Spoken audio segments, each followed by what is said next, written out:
السلام علیکم ورحمت الله وبرکاتہ. ګرانو کتونکو تاسو ته په پښتو نالج فیکټری چینل کې هرکلی وایم.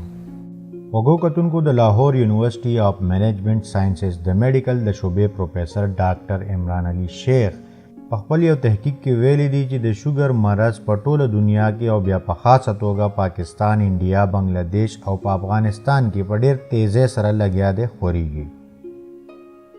وګو کتونکو صرف په پاکستان کې د شوګر د مریضانو تعداد د 70 لاک نه هم زیات دی.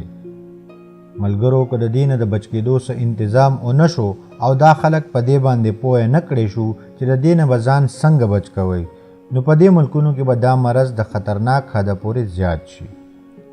د پښتو نالج فیکټري خوږو کتونکو ځکه ما وی چې زه خپلو وروڼو ته دا ووایم چې د دې مرض نه به ځان څنګه ساتي، ځکه چې ستاسو زندگی د الله تعالی یو عظیم نعمت دی او ستاسو د زندگی سره نورې ډېرې زندگی تړلې شوي دي.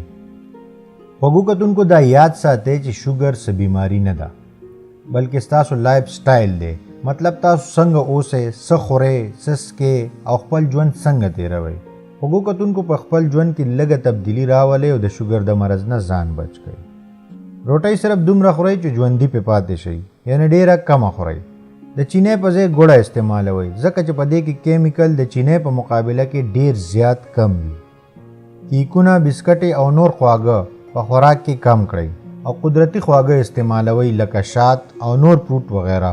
د 30 کالو عمر نه پس د چینې استعمال ډېر کم کړئ. د شپې د ویده کېدو نه 2.5 غنټې مخکې روټۍ خورئ. ورزش په خپل ژوند کې لازمي کړئ او نږدې ځای ته تلو دپاره د موټر سایکل په ځای پیاده تلو له اهمیت ورکړئ. د هر موسم میوه لازمي خورئ. د سبزی او سلاد استعمال په خپل خوراک کې زیات کړئ. د بوتلو یا کولډ ډرینک نه مکمل طور پرهیز وکړئ. سره کړي شیزونه د خېټې ډکولو په ځای صرف د ذایقې دپاره استعمالوئ. د ملایې نه بغیر پی او ماسته ډېر استعمالوئ. د بنسپتي غوړو او تیلو په ځای سوچه غوړي یا د شړشمو تیل استعمالوئ. خوږو کتونکو دا د شوګر نه علاوه های بلډ پریشر، فالج، هارت اٹیک، یوریک ایسډ، نزله او زکام ختموي او ستاسو جسم لا طاقت ورکوي. خوږو کتونکو که جمع وي او که وړی په پوره ورځ کې 8 ګیلاسه اوبه لازمي څښئ. زما مسافر وروڼو ته خواست دی چې د خپل ځان ډېر خیال ساتي او په دې ټولو خبرو عمل وکړي. او د ټولو نه اخیری نصیحت دا دی چې خپل مونځ او دس لازمي کوئ. چې مونځ کوئ نو د هر قسم بیمارونه به بچ یئ او هر وخت به تازه تازه یئ. خوږو کتونکو کو ویډیو مو خوښه شوي وي نو لایک یې کړئ او که چا چینل نه سبسکرایب کړی نو پلیز سبسکرایب یې کړئ او د غنټۍ په نښه لازمي کلیک کړئ.